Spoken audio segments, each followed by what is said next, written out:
Hey, if you came over from TikTok, I greatly appreciate you joining me with this deeper dive into Bitcoin and crypto as a whole. Of course, there's so many more cryptocurrencies than just Bitcoin, but because Bitcoin is the biggest one, then when I refer to any of them, the default for most people, including myself, is just to talk about Bitcoin. And I don't have any money tied up in Bitcoin. I don't know if I ever will or not, but here's my deal with Bitcoin. I don't know what it's going to do long term. I don't know what it's going to do 5 years, 10 years down the road. I think a lot of people don't because a lot of people didn't. Hence why people, or, certain people were selling Bitcoin for crazy amounts of low value. We all heard the story of the guy selling 10,000 Bitcoin for two pizzas, and which is insane. And I know that guy, is kicking himself daily every time somebody talks about it, like me. Every time the news talks about it, every time it's brought up, I know he is. But that being said, in the short term, I stick by my guns as a saying. Yes, there is a very strong case that Bitcoin could go to 250,000 a coin. Could it become a currency that's accepted in a developed country like the United States? I don't think so. It is accepted right now, but would it replace the dollar? No, because it's the biggest threat to the dollar, and the banks just wouldn't allow it. There's no way. There's absolutely no way they would allow it. But as far as short-term value, just like anything, I mean, there's going to be ups and downs. It's going to be volatile, but the short term, and of course that's relative. Short could be 6 months, 5 years. To me, short term, I say 9 to 18 months, maybe even 2 years, that it could hit 250,000 a coin.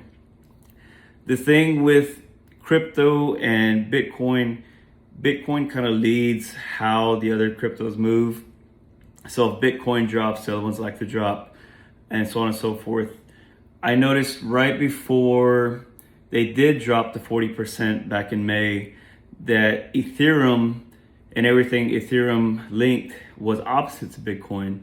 So every time Classic and Ethereum were up, Bitcoin was down, and vice versa. So you could almost hop, from pad to pad. Like if you were day trading them, where Bitcoin would be, spike for the day, and it's getting ready to drop, you could almost take your money out, throw it on Ethereum, and it'd come right back up. And as soon as it tops again, you could take your money out of Ethereum, put in Bitcoin, and just kind of like bounce it back and forth. So it's rare that happened, but for the most part, they being crypto, they follow Bitcoin and what it does, with a few exceptions to that rule. So again, trap economics, tools, research, algorithms, patterns. We don't have any patterns of what crypto did during the 2006, 2007 housing market crash. We don't. It just wasn't around. It was invented in 2009. There's a lot of unknowns as far as we know the guy that invented it, but we don't know what he looks like. I truly believe that there was so much money lost in that crash. Banks fell, lenders fell, hedge funds fell. There were so many failures that it was invented, in my eyes, and I haven't done a deep dive on the whole history of it, but it was invented almost as a hedge against the inflation of the dollar. Because gold's been the standard, and we hear the gold standard, and there's the notes, the silver certificates, and the gold certificates back in the 20s and 30s and stuff before they were phased out. But I really think Bitcoin could be the new store of value, and it's not because people are starting to repeat this. I see the value there. It's too volatile for everybody to hop onto, especially the older generations. I'll be 38 this week.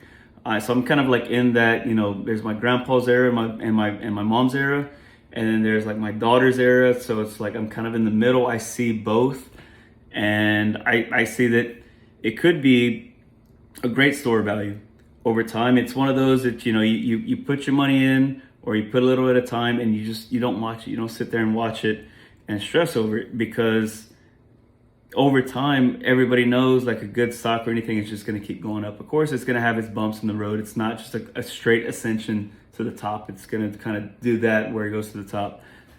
But that's my whole take on it. I don't know how far I would go into investing in it, but my opinion that the case for it to be $250,000 a coin is strong.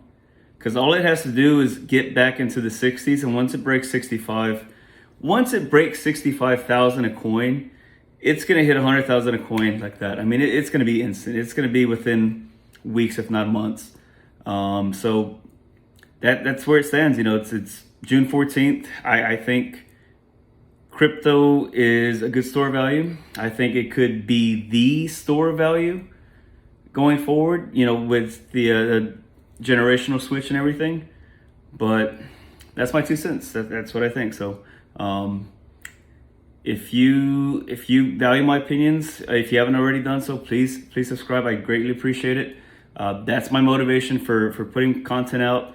If you turn on notifications, that's awesome too, because you can get this insight directly before, you know, a day or 2 or 3 that passes. You can get this, you know, instantly. So consider doing that. I don't do a Patreon. I don't do a Discord. I don't charge. I don't sell courses. My content's free. It's free here on YouTube. I just started this channel. It's fresh. It's brand new. I've got nearly 24,000 followers on TikTok. That's kind of how I got into this. So if you go to TikTok, my handle's the same as in my title. It's a shorter, condensed version. This is more for the longer version, so that way you can get the more detailed stuff, and I can give the more detailed opinions that I can't fit into a 1-minute video. So greatly appreciate it, and I'll see you next time.